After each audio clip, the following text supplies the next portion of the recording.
Alright, you bastards, this is Some-Belgian-prepper, and today I wanna show you a new survival technique that I learned that is so simple that I have not even thought myself about it.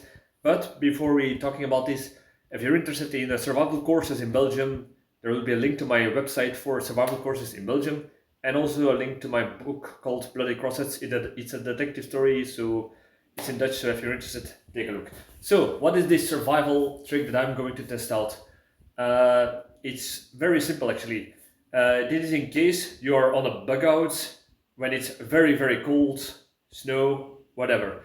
We all know that feeling when you're doing some work outside, or you're doing a walk, a hike, and it's very cold, but you don't have the time nor perhaps the place to build a shelter or to build a fire to warm yourself up. So to warm up your fingers and your face, which are the most, how do you say this, sensitive parts that could get frostbite, you need to warm up a little bit. So this is a technique that I learned from another prepper, and it's very simple. All you need is a candle. In this case, I'm going to use my Yuko candle holder, and you need either a blanket or you can use an emergency blanket. I'm going to test out which one of these will work best, and the idea is that the place where you're sitting, you need to warm up your hands a little bit, but yeah, perhaps there is wind, perhaps that's too cold that most of the heat will be not effective to warm your hands like this, let alone your face. So the idea is you take one of these two blankets, you put them over you like a miniature tent, and you use that like a few 5 minutes or something to at least warm your fingers and your sensitive parts like your nose and your lips up that way. So I'm going to measure the temperature with this. At the moment it's around 9 at 10 degrees Celsius. So let's see how warm I can get in one of these entrapments. So I've been here for 4 minutes to test it out. If you want to see how it looks like from the outside, it is just sitting tight with your legs close to your body, so your organs get warmer that way, and yeah, with just a blanket over your head, and you make it as small as possible.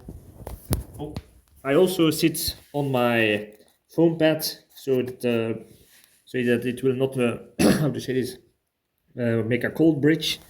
And let's see how hot it is, because beneath my head I can feel it's getting very warm right now, and that is where the heat is being collected. So I don't know if you can see this, but this is about 19 degrees Celsius right now.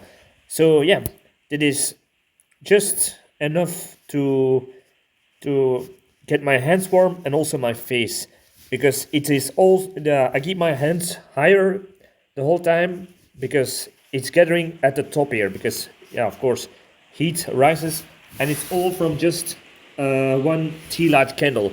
So imagine if you're using like 2 or 3 tea light candles, then I would think that you, even during how to say this, very cold temperatures, freezing temperatures, or outside in the snow, wind, that it will get much more warmer if you use more. That's logical. But I want to also mention something. Many people will think, if you are sitting in a closed-off space with a tea light candle, wouldn't there be monoxide poisoning? That's the reason why I use a woolen blanket, because this still, it's insulating, but it's also leaving some how do you say this, some air flowing around through it in very many ways. So yeah, I will not die of monoxide poisoning, and also there's always some place beneath it where some air can get through. So I will not die of that. So to be honest, I did not expect it to get this warm, but let's try out now with the emergency blanket and see how well this will work. And yeah, ooh, yeah, it's very big difference from beneath the blanket. So let's see how the emergency blanket will perform in this way. Yeah, I've been trying out the emergency blanket, and as you can see, I will put on the light so you can perhaps better see. I've been here for 5 minutes, and the temperature is now, if you can see it, it's 21 degrees Celsius. So yeah, this works a little bit better, but to be honest, I think there's going to be some drawbacks. But another, perhaps what's a positive thing is, and it is more if you need to heat up during how do you say this, a dangerous situation, and you need to heat up quickly. As you can see through the emergency blanket. So yeah, this way you can spot danger coming at you if you are trying to warm up. The bad thing is because it's reflecting, it's very visible from far away. So yeah, that's a bad thing. Another bad thing that I don't like about this is, first of all, it's an emergency blanket. So folding this up will always be very annoying and difficult. Another thing is, if you use this multiple times, it will tear and rip. There's no doubt about that. So that's not that good, in contrary to the woolen blanket, because that is more durable.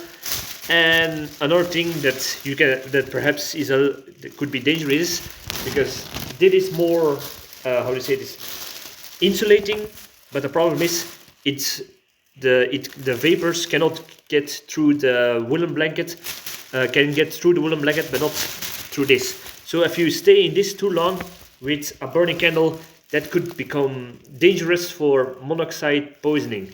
If you sit for a longer time than 5 minutes, of course, but yeah, it's something that could happen if you're not carefully enough, or you're using more of these how do you say this, more of these candles.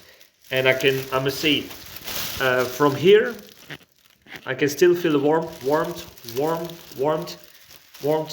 and from this point it's very cold. So if you're going to do this, always wear shoes and sit on a foam pad or something that will keep you from the cold ground. But my fingers, they are back warm again. My face, I can feel my warm nose and my lips, also my ears. So that's also a good thing. And I can conclude by this, that this survival trick really, very cold, really works to warm your hands and your soft parts in a pinch. So yeah, and of course, if you're going to you can also do this sitting on your bug out bag, perhaps to make your poster smaller, because I always keep it. I keep it between my legs, so not only my legs, the inside get warm, but also my hands that I keep above this, and everything that gathers around at the top warms my face. So that's more efficient, and also because my legs are pressing against my upper body, and that way you can keep your organs very much warmer and much faster warm. So yeah, but to be honest, I would still use the woolen blanket over the emergency blanket for the reasons that I stated, because I always have this with my bug out bag. And yeah, you're also not going to be in a t-shirt like me, you're going to wear your jackets. This is mostly useful for hands and your face to warm them up in a pinch. So yeah, I hope you learned something from this video. And yeah, if you got any other of these kind of small tricks, ideas, please let me know in the comments. Always eager to learn. Like, subscribe, all that good stuff, and see you in the next video. Cheers!